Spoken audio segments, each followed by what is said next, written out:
nos toca hacer lo que es diarrea aguda en niños.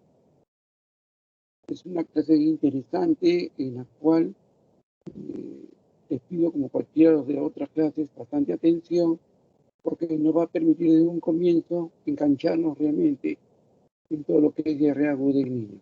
Perfecto. Bien, cuando hablamos de diarrea, nosotros tenemos que tener dos cosas en cuenta. Una, la consistencia, y otra, la frecuencia. ¿De acuerdo? Pues una definición exacta de diarrea es aquella que presenta mayor o igual a 3 deposiciones anormales en 24 horas. Bien claro, estoy diciendo anormales, no es solamente mayor a 3, 4 deposiciones, porque eso también la presenta el neonato. Tiene que ser mayor o igual a 3 deposiciones anormales en 24 horas, ¿de acuerdo? Que pueden ir acompañadas de vómitos, dolor abdominal o fiebre, de acuerdo al tipo de diarrea que se esté presentando.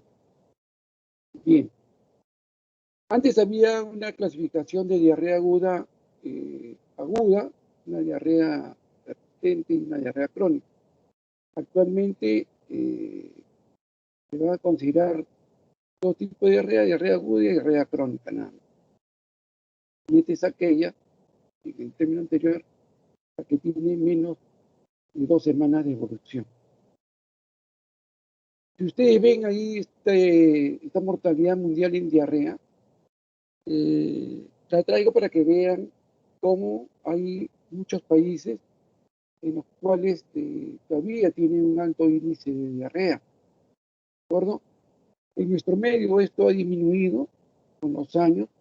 Seguimos teniendo todavía una cantidad alta de muertes por diarrea de 10 a 50 por cada 100.000 habitantes, y eso es una carrera alta. Eso hace que nuestra esperanza de vida al nacer disminuya completamente. Si ustedes ven esta torta, ¿no? Ven que la mayor cantidad de los pacientes por mortalidad o es por infecciones respiratorias agudas, ¿de acuerdo? O es por enfermedades gastrointestinales. Por eso que tienen muertes por neumonía un 19% y por diarrea un 17%. Esto hace que el MINSA y muchos otros países, la Organización Panamericana de Salud y la Organización Mundial de la Salud, hayan tomado muy en serio tratar de trabajar en todo lo que es prevención para disminuir estos índices de mortalidad que hay en el mundo. Si ustedes ven ahí el gráfico, ven de que los niños, ¿no?, que no reciben lactancia materna durante los primeros 6 meses, lactancia materna exclusiva, son más propensos a cuando presenten un cuadro diarreico, estén más expuestos a que este cuadro diarreico lo lleve a una deshidratación, sea esta leve, moderada o severa, por el factor protector que tiene la lactancia materna. Como me decía, todavía tenemos entre 10 a 50 por cada 100.000 habitantes, y esto hace que nosotros nos enfoquemos en qué condiciones se dan más casos de diarrea.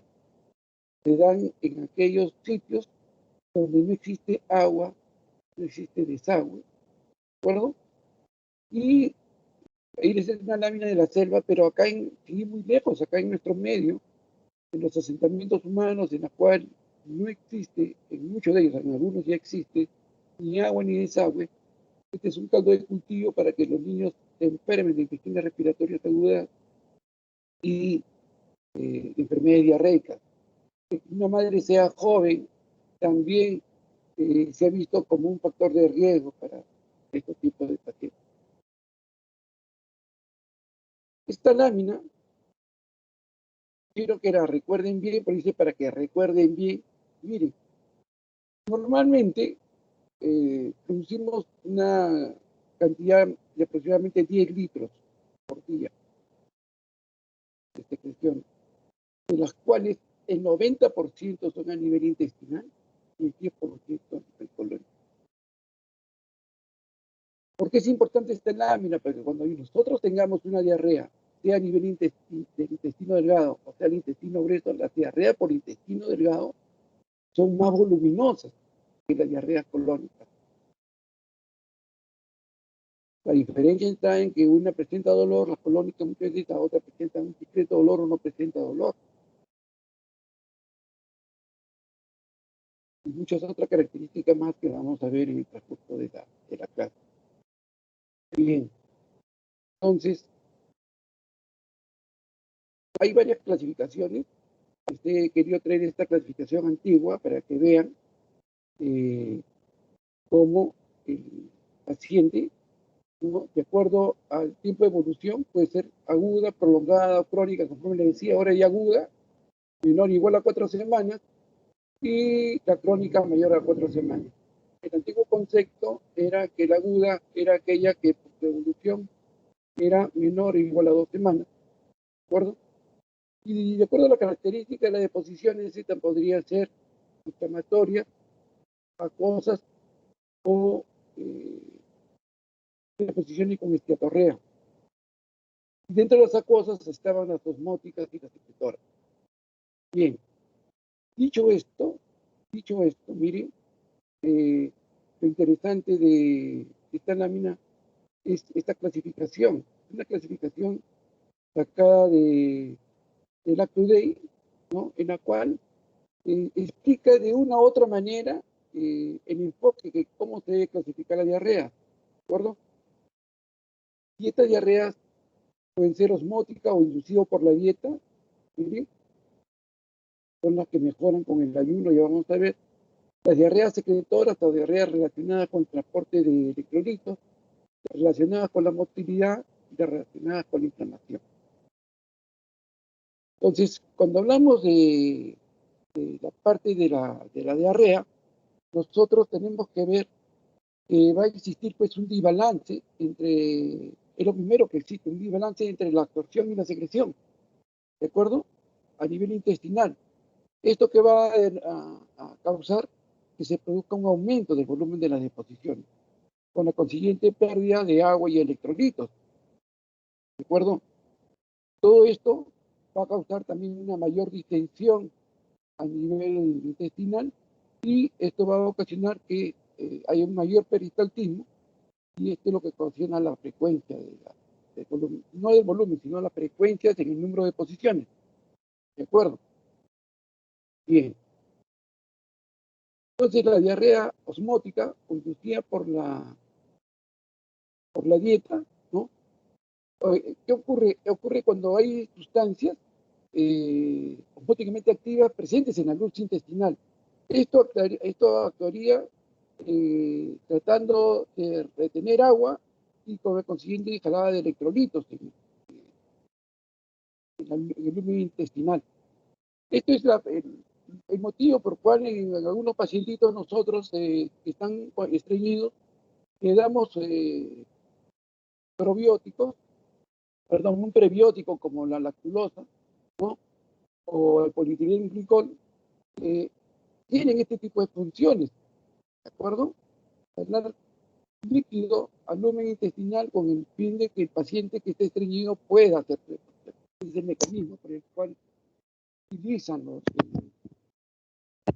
estas sustancias para que haga. Bueno, este es el mismo mecanismo que ocurre pues en esta diarrea de tipo osmótica del paciente, ¿de acuerdo? Entonces, va a haber una pérdida de la absorción, ¿no?, con la consiguiente aumento en el número de deposiciones y en la cantidad también. Estas diarreas se caracterizan porque disminuyen con el ayuno. Es muy importante. Digamos así, como que se detiene la... ¿Qué es lo que ocurre realmente en este tipo de diarrea? ¿No? Los mecanismos de absorción en sí generalmente están normales, ¿no? Lo que pasa es que el arrastre de agua hacia el lumen de estas sustancias supera la capacidad de absorción a nivel colónico y esto es lo que ocasiona el cuadro diarreico en este tipo de diarrea osmótica. Bien, entonces, una de las características es, en estos pacientes sí nosotros lo podemos decir darles un tipo de dieta que permita detener la mayor cantidad de flujo de posiciones que está teniendo el paciente. Otra de las características que también tienen estos pacientitos es que tienen un pH fecal disminuido, bien, por el contrario con las secretoras que tienen un pH normal. Y otra característica de diferenciación también con las secretoras es que las secretoras no mejoran con el ayuno, no se detienen con el ayuno. Las osmóticas sí se detienen con el ayuno. Bien, y esto va a traer consigo que los pacientes pues, presenten muchas veces cuadros de deshidratación. La otra diarrea de tipo secretora, que es la que le decía, ¿no? Esta diarrea de tipo secretora no se detiene con el ayuno, ¿sí? Se produce como resultado de los mecanismos de transporte de los iones de las células epiteliales, el cloro, el agua y el sodio, que es la que viene como una contraposición, unas entran y otras salen, ¿sí? Y esto hace de que estos pacientitos, ¿no? Persistan las diarreas, ¿no? Con relación a los nutrientes que se les pueda estar dando. Entonces, hay que tomar estas diarreas, ¿no? De tal manera de que detengamos el cuadro clínico, que es el que nos interesa, ¿cierto? Y esto va a depender mucho de las causas. Si estas son infecciosas, que sea por virus, bacterias o protozoarios, ¿de acuerdo? Y a algunos de mis alumnos yo les había enseñado la parte del espacio extracelular, la parte intracelular, como el intracelular tiene 40%, el extracelular tiene un 20%. Bueno, el mecanismo y su composición de estas diarreas es similar a la del líquido extracelular. Esta característica de estas diarreas muchas veces se caracteriza porque por lo general son indoloras, ¿no? Y como les decía, tienen un pH normal, un pH fecal. Estas otras diarreas es con relación a la motilidad, es parte de lo anterior, pero lo han clasificado de esta manera, en el sentido de que los cambios de la motilidad intestinal van a ocasionar un mecanismo que tiene que ver con la absorción de los líquidos. Esto se da especialmente a nivel colónico. Entonces, la hipomotilidad, ¿no? Va a causar un sobrecrecimiento bacteriano, ¿no? Produciendo esto una mala absorción de ácidos biliares y una activación de la secreción a nivel del colon. Mientras que la hipermotilidad tiene que ver pues, con lo que sucede en los recién nacidos, en los neonatos muchas veces, ¿no? En las cuales muchos de ellos tienen intolerancia a ingesta de carbohidratos, o también mismo los neonatos cuando nacen pues con un sobre o cero crecimiento bacteriano, no hay un crecimiento bacteriano en ellos, que de una u otra manera servirían para tratar de que el peristaltismo no esté tan elevado, ¿no? Y estas son las disposiciones funcionales que se producen en bebés y en niños pequeños. Y esto es una de las, lo dejo para el final porque es una de las partes más importantes de las diarreas inflamatorias, ¿no? Estas diarreas inflamatorias, para que tengan una idea un poquito más centrada, estas se dan más que todo en el colon, las diarreas. Por lo tanto, muchas veces estas diarreas que se dan en el colon, ¿no? Que habíamos dicho que el colon pierde muy pequeña cantidad de agua, casi un 10% nomás de agua, mientras que el intestino se perdía un 90% de agua. Entonces, esto hace que estas deposiciones inflamatorias, ¿no? Tienen varias características. Una que se dan en el colon, otra de las características es vienen acompañadas muchas veces de un síndrome colónico. ¿Qué vendría a ser esto? Sangre, pus. Y a estos pacientes le pedimos pues, una reacción inflamatoria donde vamos a tener la presencia de leucocitos polipotenciales. Como ustedes pueden ver, las causas infecciosas son una de de las características que podemos ver, ¿no? A la salmonella, al campylobacter, al clostridio. ¿no? Como causas principales de diarrea de tipo inflamatoria. Entonces, estas diarreas también pueden tener un componente inducido por la dieta, conforme le dicen esto, que estarían también para un proceso de tipo inflamatorio, ¿no? Causando también un aumento de la carga osmótica en la luz intestinal, y esto también jalaría agua.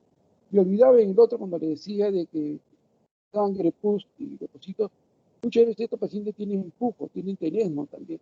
Esa es parte del síndrome colónico, ¿no? Y estas diarreas inflamatorias, ¿no? Sus causas pueden ser bacterianas, pueden ser parasitarias, ¿no? Y se diferencian de las no inflamatorias en lo siguiente.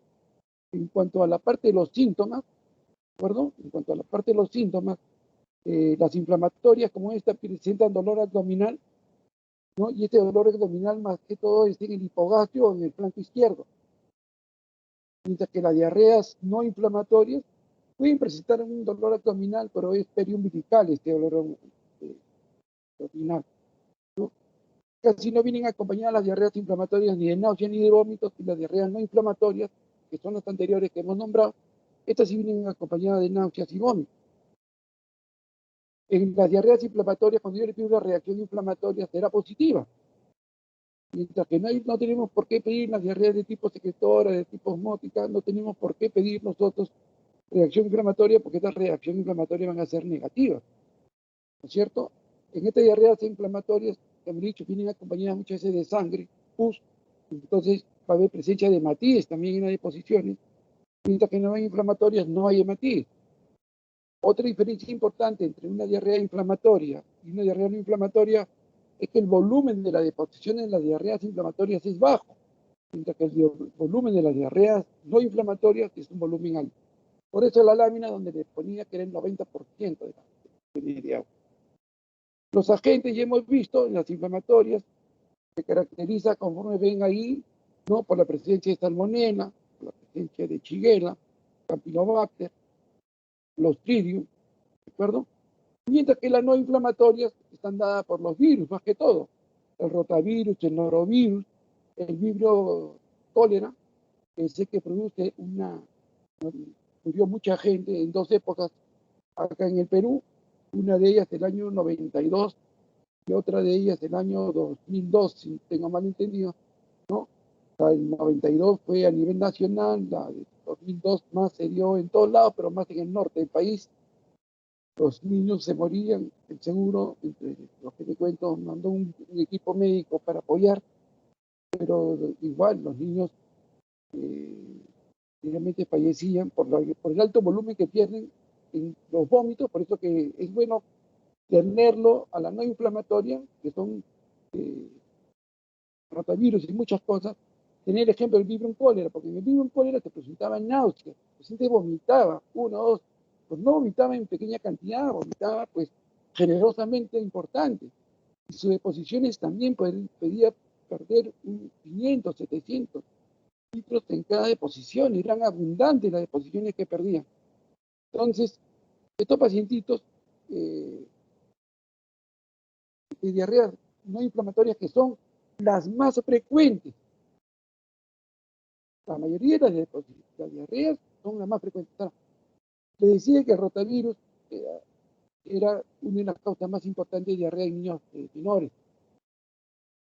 Y tenemos que tener en cuenta de la importancia que ya nos han enseñado en la primera parte del curso, la parte de la vacunación. El vacunarse con el rotavirus al segundo y cuarto mes ha disminuido los índices de infecciones por rotavirus y por lo tanto el índice de deshidratación y el índice de mortalidad gracias a estas vacunas que se le pone a los niños entre el segundo y el cuarto mes. Bien, entonces acá vamos a ver de que estas diarreas agudas infecciosas, ¿no? Es una lámina bien interesante. Muchos de ustedes alguna vez han comido arroz chaufa, ¿ya? Es un arroz calentado, muchas veces hecho de arroz de sobra en los restaurantes, no en todos, Pero también en nuestra casa, muchas veces en el arroz se encuentra el Bacillus cereus, que tiene una neurotoxina que produce vómitos en nuestros pacientes. Aquellos que han comido esa torta con crema chantilly, donde está el estafilococo, también después de un determinado momento presentan vómitos estos tipos de pacientes, ¿no? Por eso que cuando venga la emergencia, siempre es bueno preguntarle estas dos cositas cuando el paciente solamente viene por vómitos. Ahora, este Bacillus cereus también tiene una enterotoxina que va a producir las diarreas, ¿no? Esta diarrea por enterotoxina y tenemos al Vibrio cólera, el Bacillus cereus, al polienterotoxina. Y las que tienen citotoxinas, ¿cierto? Ahí vamos a tener pues al E. coli enterohemorrágico, a la Shigella, ¿no? Al Clostridium de Ficticis. Y la parte invasiva, ¿no? Dada por una forma de Salmonella, la notifi, y el Campylobacter también.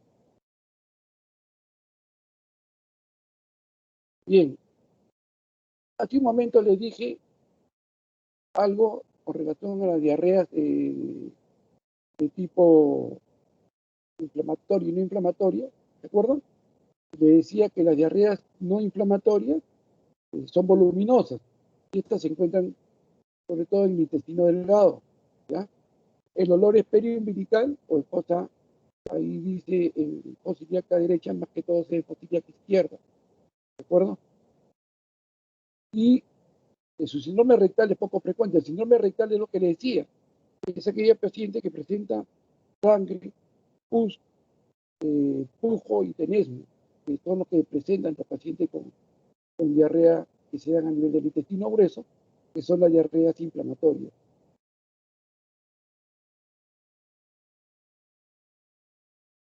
Es una lámina también interesante para que lo tengan en cuenta, ¿sí? En las cuales también hablan una clasificación no inflamatoria y las diarreas de tipo inflamatoria, y ahí lo tienen ya un resumen de todo lo que les he dicho, ¿no? Por ejemplo, en la otra lámina decía el dolor en fosa ilíaca derecha, el dolor, conforme le dije primero, es a nivel periumbilical, periumbilical. Ahí están inclusive los gérmenes que producen cada una de estas, las enterotoxinas que producen. Y tomen en cuenta algo muy importante, de que las diarreas inflamatorias, ¿no? pierden aproximadamente de 60 a 120 el equivalente de sodio por cada litro de diarrea. Bueno, la localización ya es una repetición, las no inflamatorias a nivel del intestino delgado y la diarrea inflamatoria invasora es a nivel del intestino grueso. Eh, entonces, conforme después de la parte final, esto fue sacado de la Academia Americana de Pediatría, ¿no? En psicología pediátrica, esto es del año 2007.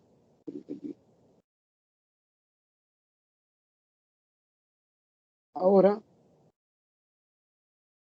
miren, ¿qué características? Vamos a hacerlo hacer de todas, vamos a hacer la característica más importante, por ejemplo, con relación al, al rotavirus, ¿de acuerdo? Nosotros tenemos que tener un tiempo de incubación de 1 a 3 días, ¿no? El rotavirus se da en determinada época del año, y una de las características que tienen estas diarreas virales en niños es que su transmisión es fecal oral. Son más frecuentes entre los primeros 2 años de vida, ¿no? De 6 meses a 2 años de vida, ¿de acuerdo? Tienen una duración de 5 a 7 días y pueden cruzar con intolerancia a la lactosa este tipo de pacientitos. Muchos de estos pacientitos con rotavirus, cuando antes no estaban vacunados, de una u otra manera teníamos muchos casos pues, de emergencia, ¿no? En la sala de observación, ¿no? Rehidratándolos muchas veces y en algunos muy pocos casos hospitalizándolos.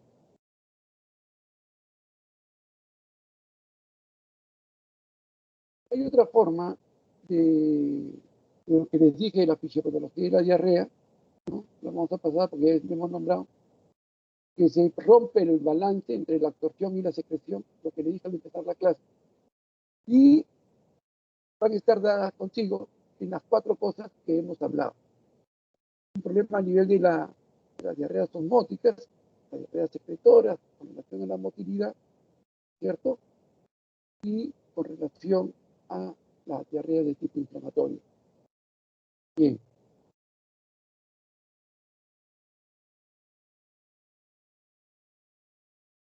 Esto ya lo voy a pasar, me va a faltar tiempo.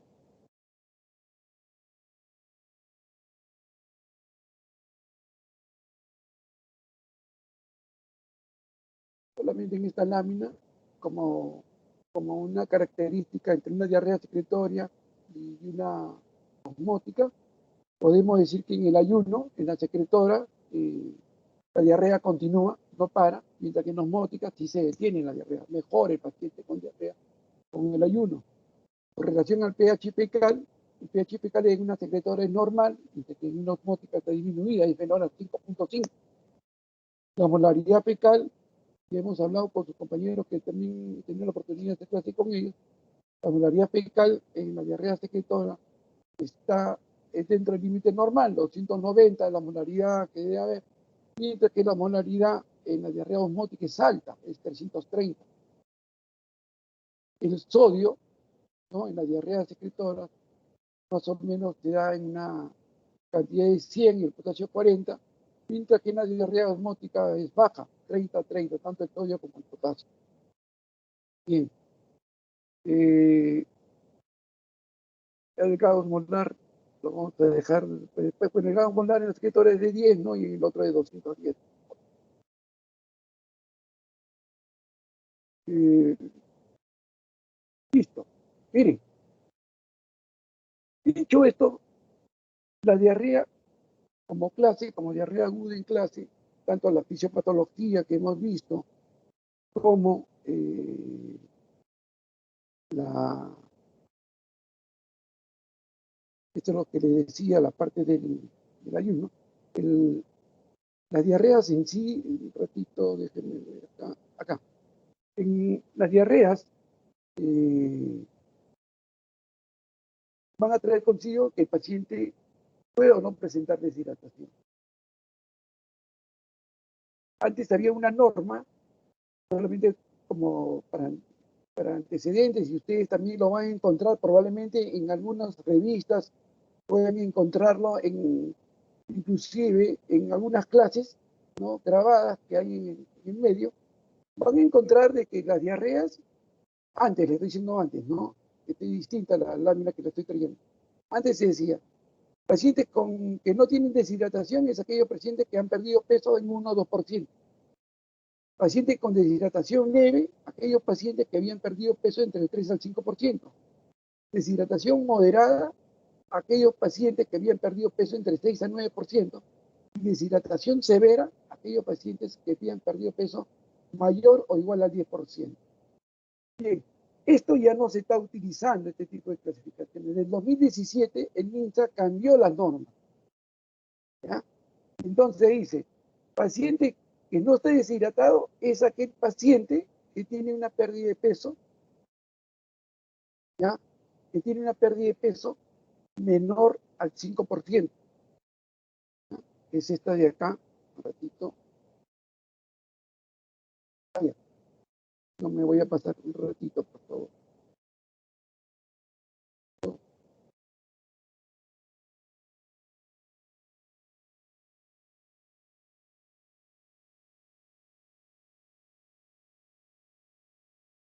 Lo que le decía, ¿no? Estas láminas, nos dice pérdida de peso menor al 3%, ahí debería decir, lo tengo más adelante, no lo voy a buscar ahorita, eh, menor al 5%. De pacientes deshidratados con algún grado de deshidratación, es una nueva clasificación, es aquel paciente que pierde de 5 al 8 al 9%, al 10%, perdón, y lo de deshidratación severa o grave mayor al 10%. Bien, para que vean más o menos, ¿no? cómo las sales de rehidratación en el mundo ha ido disminuyendo, ¿no? Con relación a nuestro medio. Antes la verde era nuestras sales de rehidratación tenía, mire, era completamente hiperosmolares. Tenía 311 de osmolaridad, la osmolaridad es de 280, 295 nuestra osmolaridad, ¿no? La osmolaridad vendría a ser pues 2 veces el sodio, más la glucosa, más la urea. Como todo este 1000 osmoles, la glucosa la divide entre 18 y la urea la divide entre 5.6 para tener la osmolaridad en el plasma. Entonces, estos pacientitos se les daba sales de rehidratación oral demasiado hiperosmolares.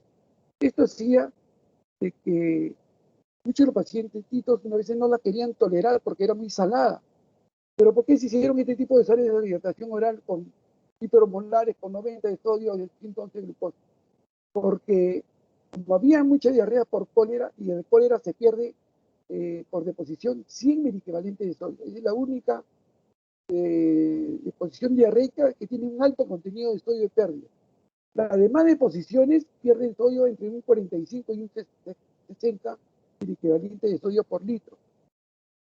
Entonces no tenían por qué darse tantas sales de rehidratación completamente altas. Y esto se cambió a partir del año 2002, ¿no? Y esta es la sales de rehidratación del año 75, lo que les decía, 90 de sodio y 111 de glucosa, con una osmolaridad de 331. Y la relación de sodio-glucosa que debería de haber sido de 1, porque esto permite, la relación entre la glucosa y el sodio permite una mejor, un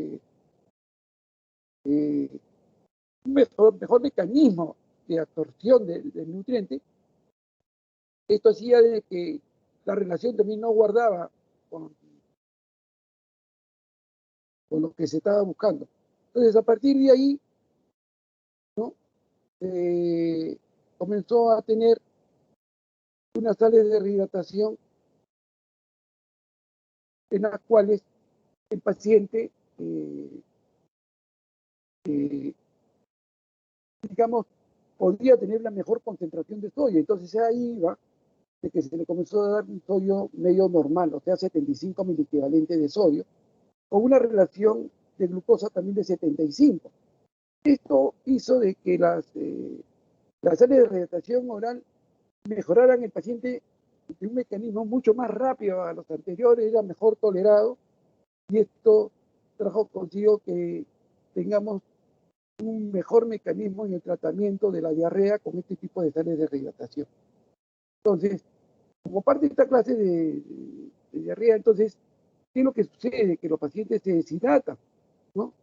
Entonces, la característica de un paciente pediátrico que nosotros tenemos que tener en cuenta, y ustedes también cuando hagan su internado, es conocer bien la osmolaridad, que debe estar entre 280 y 295,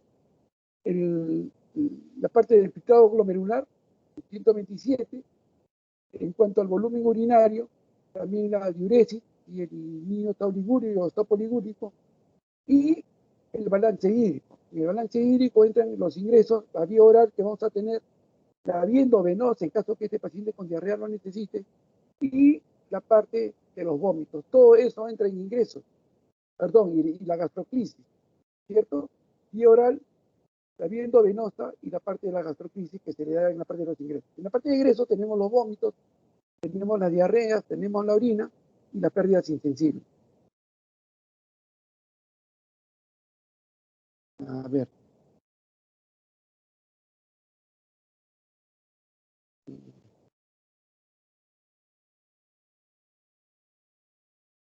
Y nosotros tenemos que saber dos tipos de requerimientos, ¿ya? Un requerimiento hídrico para este paciente como parte del tratamiento que tenemos que darle, un requerimiento hídrico en los cuales utilizamos el método de Holiday-Segar. Este método de Holiday-Segar lo que va a traer consigo es que en los primeros 10 kilos se le da 100 por kilo. En los segundos 10 kilos se le da 50 por kilo. Y a partir del kilo 20 se le da 20 mililitros por kilo. Un ejemplo sencillo, más o menos para que tengan una idea. Si el paciente pesa 8 kilos, Como por los primeros 10 kilos le tengo que dar 100 mililitros por kilo, tendría que darle 8 por 100, 800 mililitros. Esos van a ser tus requerimientos hídricos básicos. Si el paciente pesara 15 kilos, ¿qué me dice la norma, el requerimiento?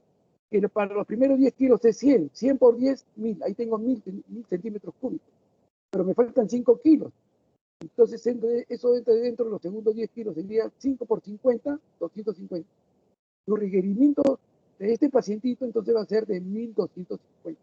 Ese es el volumen de agua que le tenemos que poner a un paciente, los requerimientos básicos que requiere.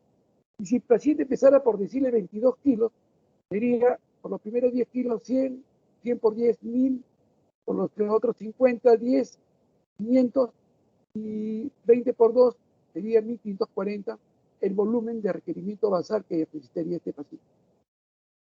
Entonces, cuando un paciente es hospitalizado, no solamente necesita sus requerimientos hídricos basales, también requiere sus requerimientos de pérdida. ¿Cómo hay el requerimiento de pérdida en un paciente que me viene con un flujo alto de posiciones, por ejemplo, un flujo de 10 de posiciones, que es muy alto? Y entonces a este paciente tengo que ponerle su requerimiento basal, el de Collie de Steca, más el requerimiento de pérdida. Entonces, este requerimiento de pérdida, vean bien la fórmula, es igual al peso del paciente por el porcentaje de deshidratación por 10. ¿Ya? Entonces, vamos a ver, eh, un paciente, por decirle, pese 15 kilos. Sus requerimientos basales serían 15 por 10, serían 1200, 1500, 1250, perdón, los requerimientos basales. ¿Cuál sería tu requerimiento de pérdida si el paciente tiene 10% de deshidratación? Pesa 10 kilos. Como el peso es 10, el porcentaje de deshidratación también es 10, 10 por 10, 100 por 10, que es la constante, 1000. 1000 más 1250, o sea, el volumen total de líquido que yo le tendría que dar a este pacientito sería de 2200, de 2250. ¿De acuerdo? Esa es la manera como ustedes van a... Y ya que estaba la lámina que no la encontraba, miren una comparación entre las sales de rehidratación oral antigua del 75 y la que rige a partir del año 2002, ¿no?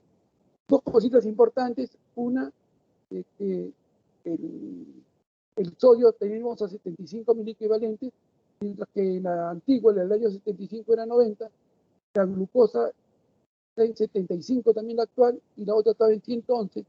La relación actual es 1 a 1, la relación sodio con glucosa, ¿no? Igual, o de glucosa con sodio, si quieren mejor la relación, ¿de acuerdo? Y esto es. Hay algo que por el tiempo no me queda decirles, solamente de forma rápida, nada más, lo siguiente. Una solución 1 normal es aquella que tiene 150 miliequivalentes de sodio. La normalidad tiene que ver con el sodio, no tiene que ver con el potasio. El sodio es el principal cation del extracelular, ¿de acuerdo? La normalidad tiene que ver con el sodio, la osmolaridad tiene que ver con el sodio, conforme les estoy enseñando. Entonces el sodio juega un papel muy importante en este mecanismo, los cuadros con diarrea, la pérdida que se produce por la diarrea, y en el mecanismo de rehidratar al paciente. Entonces, si un paciente está chocado, por ejemplo, yo le doy una solución 1 normal. ¿Cuál es la solución 1 normal? Aquella que tiene 150 miliequivalentes de sodio, que es el suero fisiológico. Si el paciente tiene una diarrea por cólera, que hemos dicho, la diarrea por cólera pierde 100 miliequivalentes de sodio, pierde una alta concentración de sodio el paciente por cólera. Entonces, en estos pacientitos se le tiene que reponer volumen con una solución 2/3 normal. ¿Por qué 2/3 normal? Porque 2/3 normal de 150 es 100 miliequivalentes. Mientras que los pacientes que tengan algún grado de deshidratación o deshidratación severa, ¿ya? O un grado de deshidratación, perdón, leve o moderada, que utiliza soluciones medio normal, como esta. Y los pacientes que tienen por vómitos y también tienen diarrea, pero que no están deshidratados, también reciben esta solución de rehidratación oral, que es una solución medio normal. Ven, este es importante también, esta es una laminita del Act Today. ¿Por qué se las he traído? Porque dicen bien claro, cuando ustedes vean eh, los signos y síntomas de la deshidratación, dice, En el paciente que viene con una deshidratación severa, ¿no? O en shock, suceden dos cosas muy importantes. Una, que va a haber un problema a nivel cerebral y otro a nivel periférico. Cuando hay un problema de disminución de la perfusión cerebral, entonces el paciente va a estar somnoliento, va a ser un paciente que no responde a estímulos, ¿de acuerdo?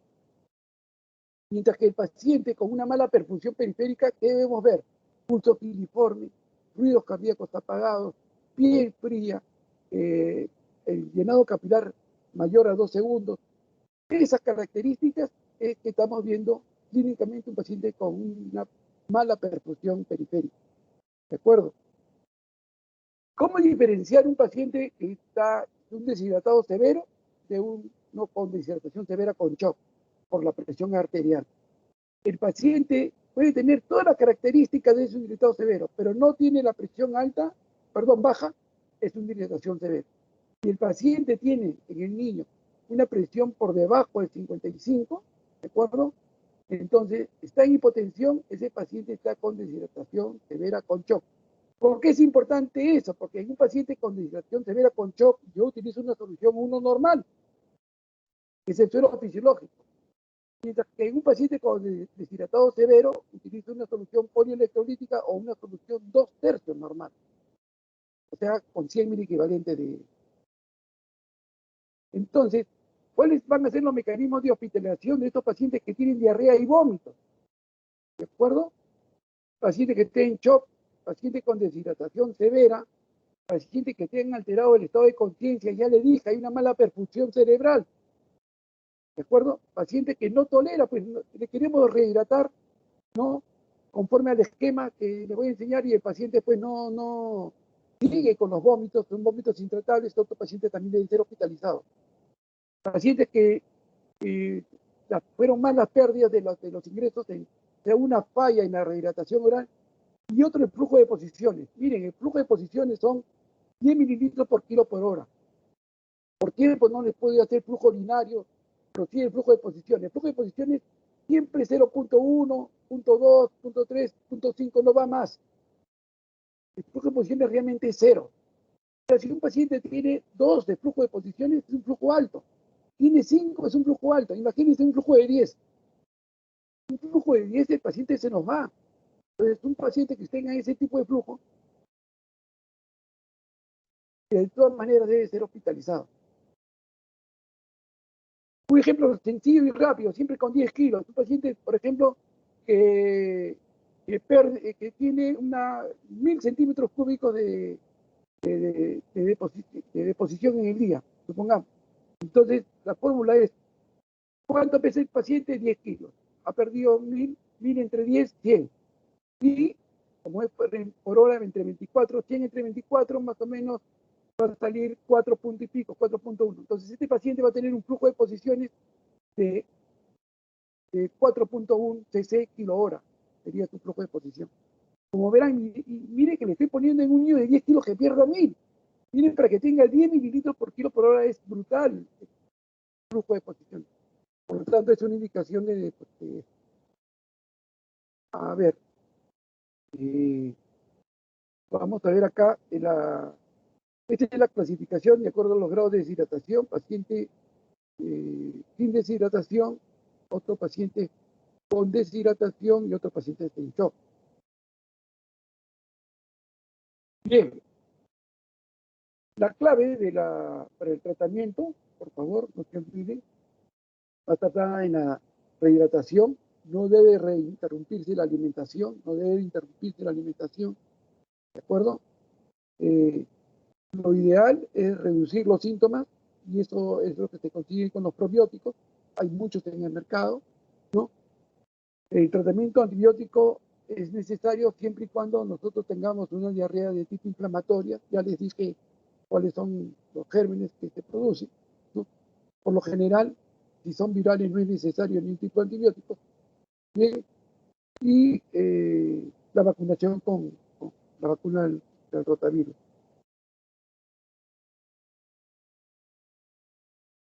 Bien, miren, el tratamiento de la rehidratación debe estar dado en las primeras 4 o 6 horas. ¿de acuerdo? No debe suspenderse la lactancia materna, por favor, esto es muy importante, ¿ya? Se debe de rehidratar al paciente y se debe dar una dieta normal que sea de fácil digestión. No hay que diluir la leche. El paciente a veces estaba recibiendo una leche medio normal y quieren dar leche de extracción normal. Es un tratamiento antiguo, no se debe diluir la leche. Bien, hay una lámina, ojalá que la tenga acá. Ah,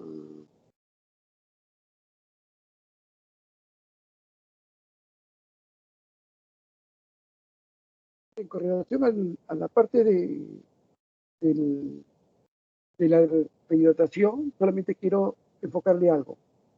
Que la, la clasificación actual de pacientes con deshidratación es paciente con un signo de deshidratación, son pacientes que tienen pérdidas menor al 5% de su peso. Pacientes con algún grado de deshidratación, pacientes de 5 al 10%. Pacientes con deshidratación grave o severa, mayor al 10%. Los pacientes con, no tienen ningún grado de deshidratación, pero que han perdido peso menor al 5%, se le hace plan A. El plan A significa darle sales de rehidratación en las primeras 4 horas y por hora se le va rehidratando. Cuando un paciente tiene vómito, yo le puedo dar 3 mililitros por kilo de peso para cada vez que tenga vómito. Y por cada diarrea que tenga, 10 mililitros por kilo. Y tiene que ser fraccionado la rehidratación.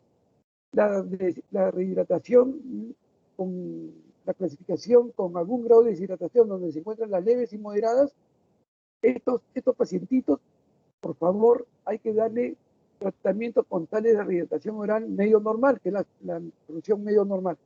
¿Cómo se le da al paciente? Se le rehidrata en 4 horas. ¿Cómo es esto? Se le da 75 por kilo de peso. Ejemplo, si el paciente tiene 10 kilos, ¿de acuerdo?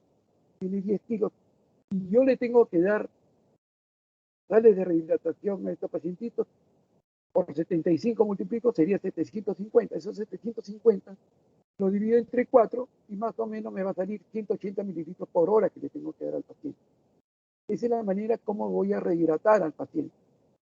Mientras que los pacientes con deshidratación severa, a esos pacientitos les tengo que dar una solución polielectrolítica o una solución 2/3 normal y se les rehidrata en 3 horas. ¿De acuerdo? En 3 horas se le va a rehidratar al paciente. En los primeros 30 minutos se le da 30 mililitros por kilo y en las segundas 2 horas y media se le da 70 mililitros por kilo. Siempre un paciente con deshidratación severa se le da 100 mililitros por kilo. Bien. Ahí tienen ustedes esta lámina en la cual están viendo cómo a los pacientitos se les puede dar la parte del tratamiento. Y miren bien, la mayoría de los pacientitos, la mayoría de los pacientes son tratados con acitromicina. Es el tratamiento de elección para el paciente con diarrea bacteriana. Sean estas chiguelas o campylobacter. La salmonela también se le puede dar, pero para la salmonelosis no típica siempre se indica el uso de ceftriaxona 50 a 100 miligramos por kilo, ¿no? Al peso por día indudablemente. Pero una buena alternativa en caso no haya ceftriaxona, también se podría dar la citromicina. No la ciprofloxacina porque se ha visto hoy estudios, indudablemente hay todo un caso en el cual en el sentido que muchos hablan de que la ciprofloxacina malograría las articulaciones en el niño pequeño y que por lo tanto no se recomienda su uso, ¿de acuerdo? Entonces igual acá la idea con ustedes es que la citromicina, siempre la dosis que se debe dar es de 10 miligramos por kilo, ¿de acuerdo?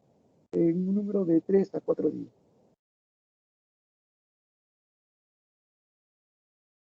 Acá están viendo, de acuerdo a las patologías también, miren, esta colenterotoxicénica, también la citromicina, para vivir un cólera, también la citromicina, bien lo mata todo tipo de medicamentos. Es bien sensible, el cólera a cualquier tipo de medicamento. ¿Sí? Y para el construir difícil también hay el uso de metronidazol, ¿de acuerdo? A dosis de 30 miligramos por kilo día por 10 días.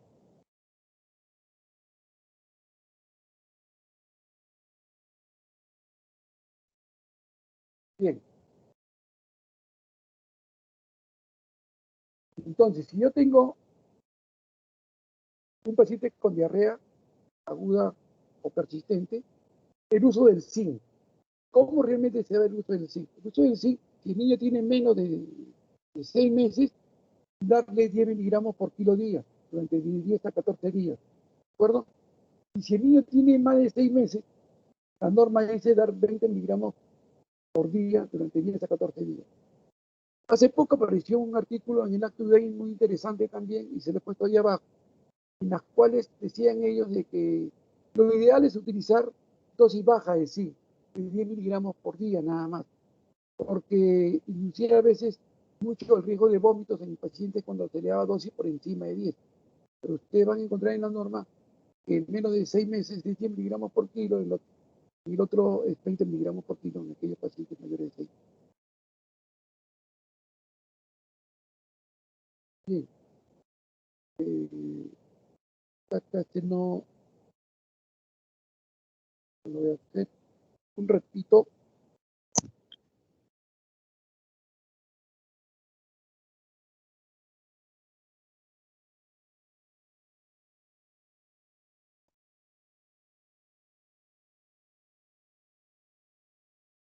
Bien, estoy en la hora.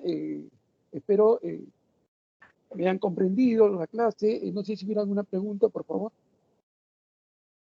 para pasar. Me habían llamado, son las 10 de la mañana. No tenía el reloj a la mano. Eh, bien, si no hay ninguna pregunta, nos vemos el día viernes, que tengo con ustedes tos convulsiva, dengue y parotiditis. ¿Sí? Creo que la clase del día viernes empezamos a las 8. Gracias por su atención. Ya nos estaremos viendo el día viernes. A mi grupo, por favor, en 20 minutos voy a programar la clase para empezar la clase en 20 minutos. Muchas gracias con todo. Hasta luego. Gracias, doctor.